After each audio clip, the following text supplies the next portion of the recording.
Okay, so this camera angle is probably gonna suck a little bit, because I don't really have a proper tripod or anything or workspace, like a workbench big enough. But that's my dog. But this is the M1 Garand apart. So let me get this into a little better view. Blue, go away. Come on. So from the M1 Garand, you're gonna need your gas block and front sight assembly. You're gonna need the outer barrel, and then obviously all the wood furniture and fittings like the barrel band and all that. So stock, handguards, front sight assembly plus gas block, and the outer barrel. That's what you're gonna need from the ICS M1 Garand.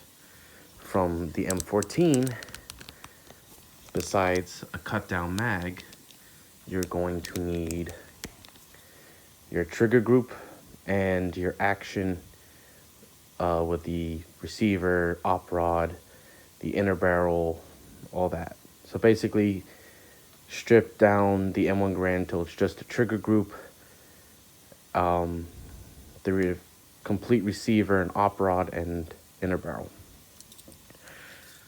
Let me find a tape measure somewhere.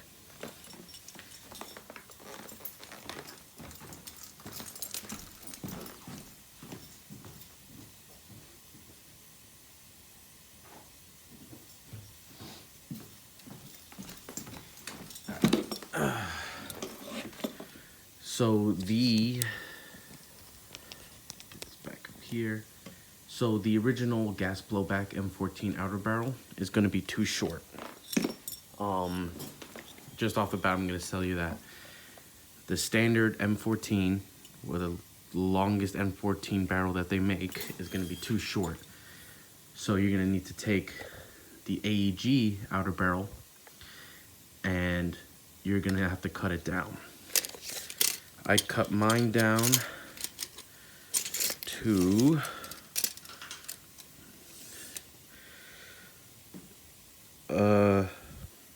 just over 19.5 inches. Yeah, about almost between 19.5 and 19 3/4. So that's about like 5/8. So 19 inches and 5/8. That's what you're gonna want to cut your outer barrel down. Now, this is the front of the outer barrel, which has these cutouts right here, like the flash hider on the M14, which is for the gas block. And you're gonna wanna, I kind of did some Sharpie on it, but you see I was filing and grinding this down because the outside diameter was just a bit too much to fit inside the chamber area of the gas blowback. So you're gonna file this down until it snugly fits inside your M14 receiver. Once you get it fit snug, I recommend you put the gas block assembly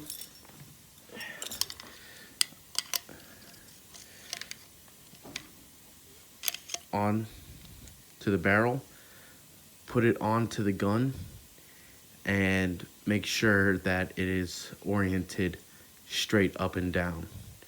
Because once you do that,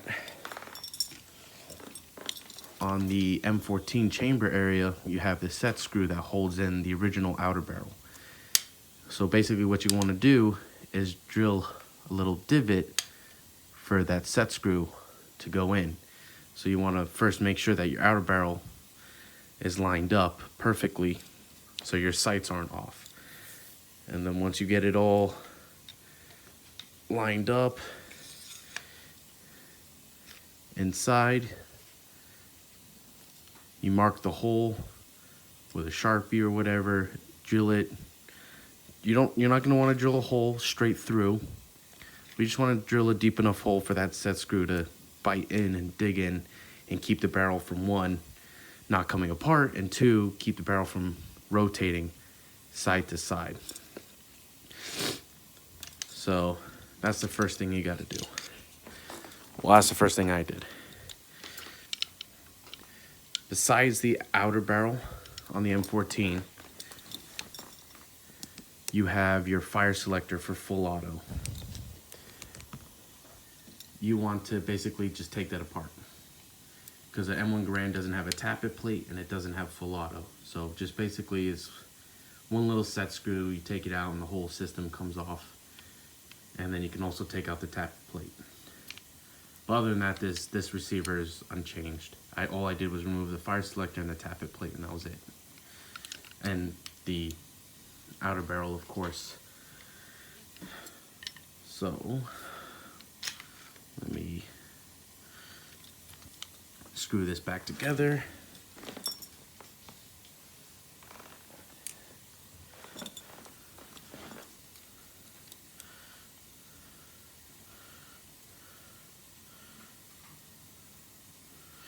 Boom. You don't want to over tighten it and strip it out, just good old finger tight.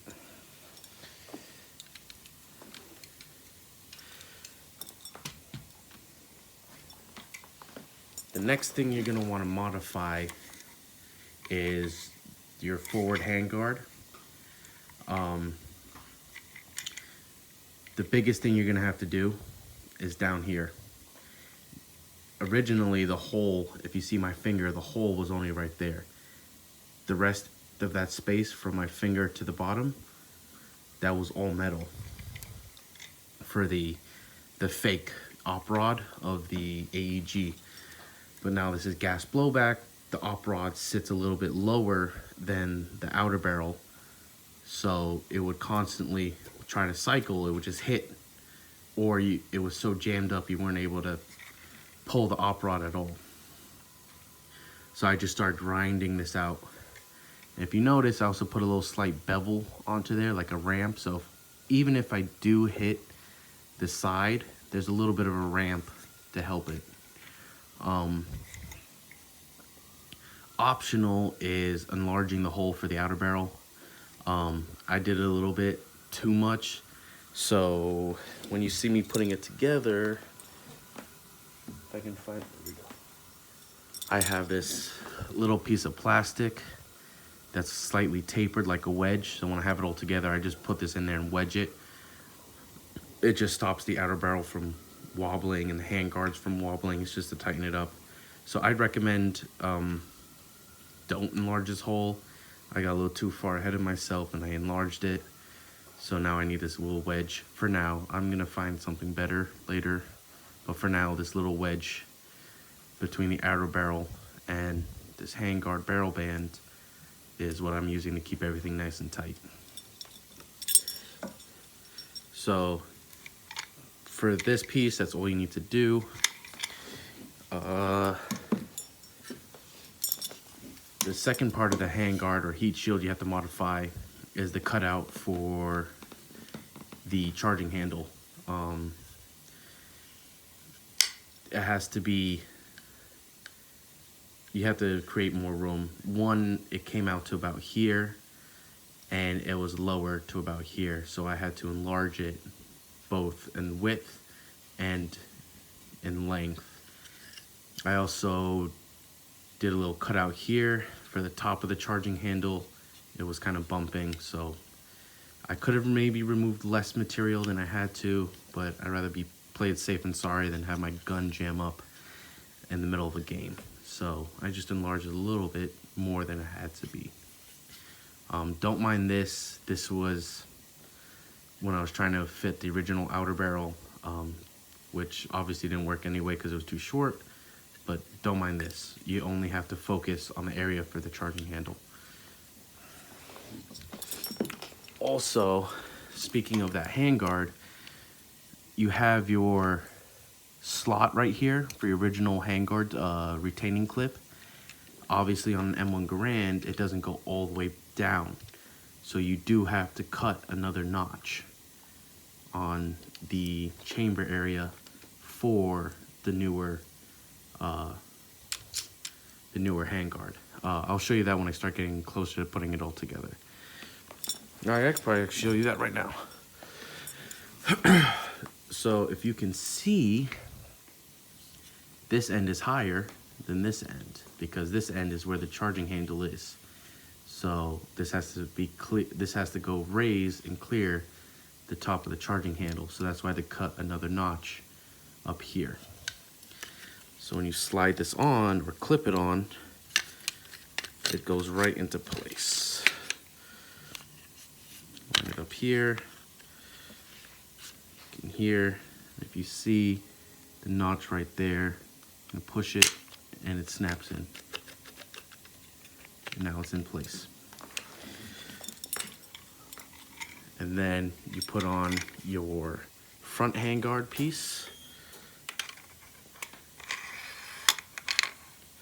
And as you see, when the op rod goes in, there's plenty of space for it to move. So when it cycles and when you're shooting, there's no chance of it jamming up. So after you get those pieces on, it's just like when you disassembled your ICS M1 Garand or a real one. Put on your gas block. I like to push it down a little bit, make sure everything's seated nice and tight while keeping downward pressure. I put this set screw back in and tighten it down just a little bit, just snug. Just gonna look down the rear iron sight, and then what I'm looking at is the flat part of the gas block where the front sight goes. So I'm looking through the rear sight, making sure that it looks level and flat. Obviously, when I put my front sight on, it should be good. Now, if you did your process before of drilling that hole in the outer barrel for that set screw, if you do that hole correctly, you should have no alignment issues when you're putting this together. Let me just get the front sight on.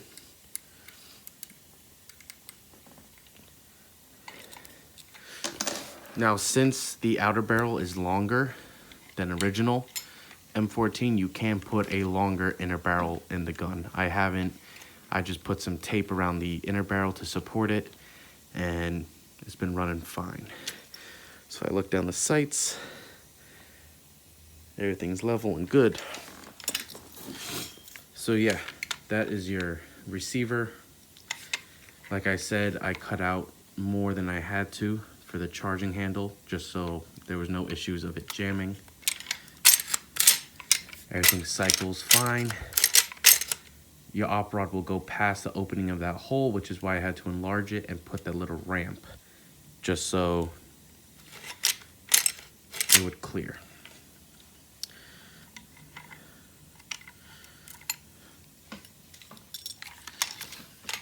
Now, onto the stock. Now the stock, like I said, since the op rod is lower than the original op rod, you're gonna have to be doing a lot of sanding and chiseling to make this groove deeper. It has to be a lot deeper, by a lot. It's basically chiseling and sanding and grinding, putting the upper on to see if it cycles smoothly, and back and forth until it cycles smooth. The other part you have to do is for the trigger group. Basically, the back area right here where the end of the trigger group or the tongue or tail, that has to be lowered by double. The original height of this step right here was pretty much, let me get a pen or something. It originally came up to about here, so I had to go way down. It was here originally, so almost doubled. I'd say that's, how deep is that?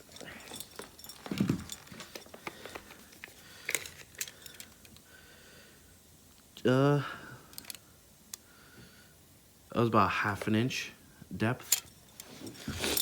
And since you are lowering this step right here, you also had a step right here on this side, which you have to file or grind down as well for the trigger group here. These little 2 legs right here sit in these grooves. I'll show you right now.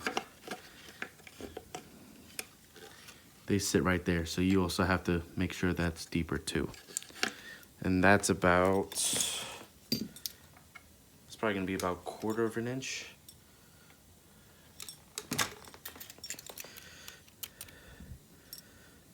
Yeah, just about 1/4 inch, even deeper. So your trigger group will sit lower inside the stock. What I had to do to trigger group, a few things actually. One, I got rid of the mag release. I just left just a little bit, just in case if I have to, I can use it. Second thing here, you see I cut that part here. I cut that away because the air line actually comes on this side of the trigger group. So I pretty much cut it off and put a nice smooth edge on it for the airline. Third thing, for the there we go. For the semi-auto disconnect, or if it was in full auto, the full auto disconnect, there was a little ear on the side right here. I cut that off because there's no full auto anymore, so I don't need that protrusion coming out. It just makes putting this in the stock easier. It goes straight in instead of having to angle it in. And then fourth, you have your trigger pin. Now on a WE M14 stock, the trigger pin is pretty much held in by the sides of the stock, so it won't come out. With the AEG ICS stock, there's more room on each side, so that pin can wiggle out freely, which happens probably less than 10 shots. So once that pin starts working its way out, your trigger group sort of fails. It stops working correctly. The hammer most likely will just stay cocked, and when you pull the trigger, nothing happens. So I put this little bit of sheet steel metal band I cut out, and I just bent it around. It hooks on here, bends around, and then there's a little screw I put in there, and it just, right there, you can see it. You could do whatever you want. I thought about gluing it, I just didn't want to. I'd rather have a mechanical hold than a chemical. Plus it's hard to glue 2 metals. It's almost impossible. So I just put this little clamp here so that that pin can't come out, and it's been working really fine. So that's what I did to trigger group. So all you gotta do is put it together.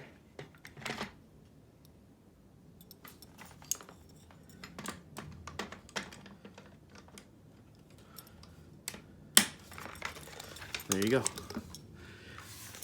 Now for the not really hard but kind of tricky parts is the magazine.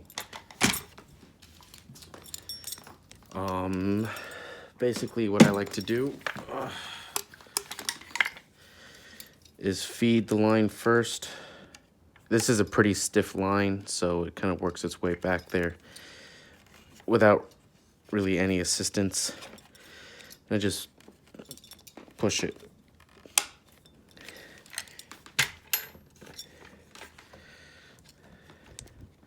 I'm hitting something. I don't know what.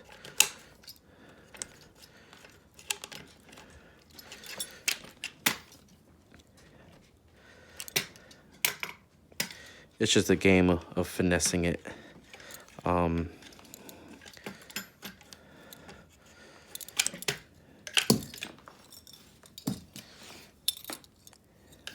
like I said, this is a tricky part.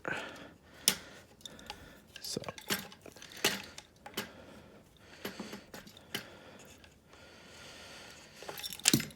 I'm gonna take out the trigger group. You can do it without the trigger group, which is what I should have shown at first.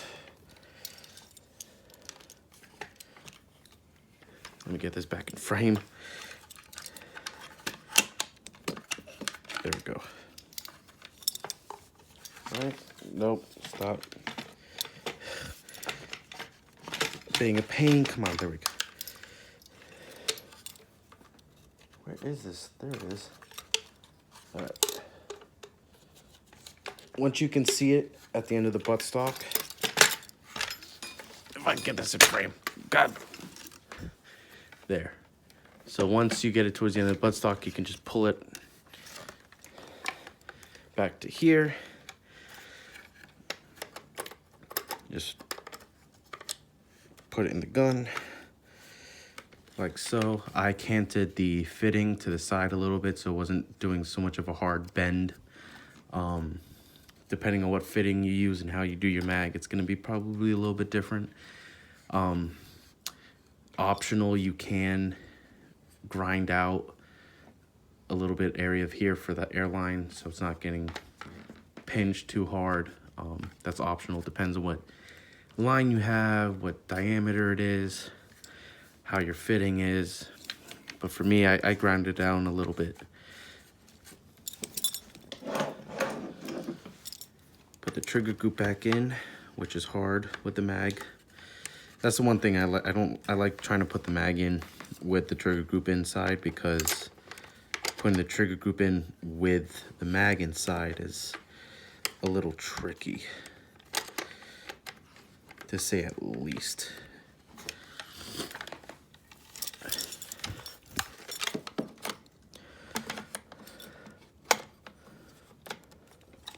It helps to pull the mag out a little bit. There we go. Going together. Lock front is, sometimes you gotta push on the front to lock that in. Boom.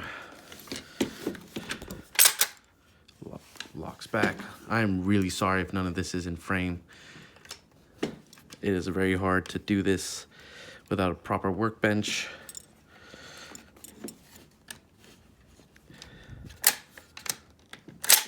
Boom. I was just fiddling with the bolt release. Since this magazine is empty, I'm really fighting the magazine spring. So you really gotta push up on this mag release, which is, my thumb is very sore from the past week. So locks back on empty. Pull back a little bit, push up, boom.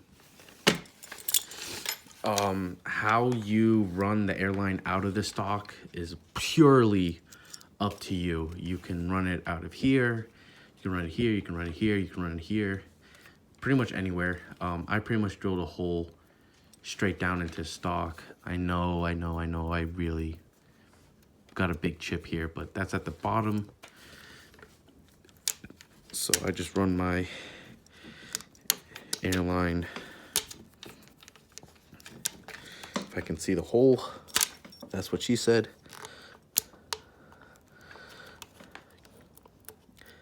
I'm just trying to find the hole back here. Oh my God.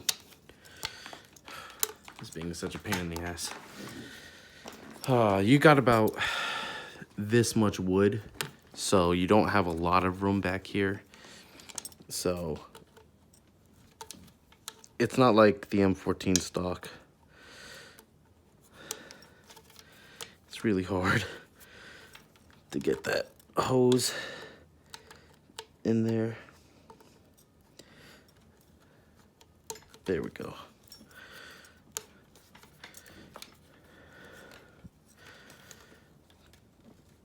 There we go.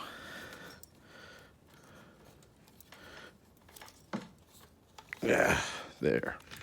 I left a little bit of extra line just to be safe. A lot of this isn't 100% final, so there we go. And then put your disconnect on. And let me go get my tank and line.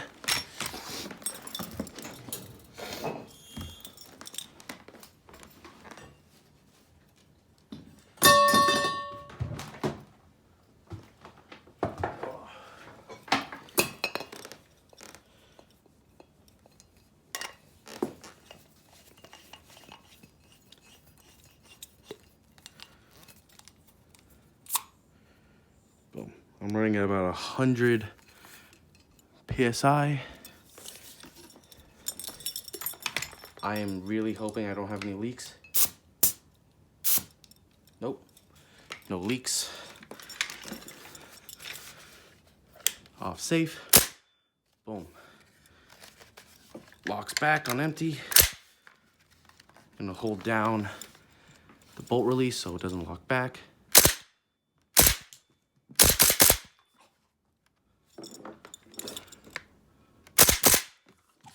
And that is your M1 Garand.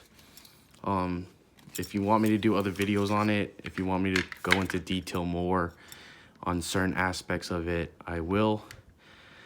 Maybe in a month, I'll do a better assembly video with a better setup, maybe with an extra pair of hands if I can, but this is the best I can do for right now. So if you have any questions, just feel free to comment or find me on Facebook, and I will do better, hopefully. It's only me right now and my dog. Blue, come here. It's my doggo. He doesn't have opposable thumbs, so he can't really help me, right? Yeah. Yeah. All right. Good luck if you're trying to do this as well. I have faith in you, even though I don't know you. And always wear eye protection.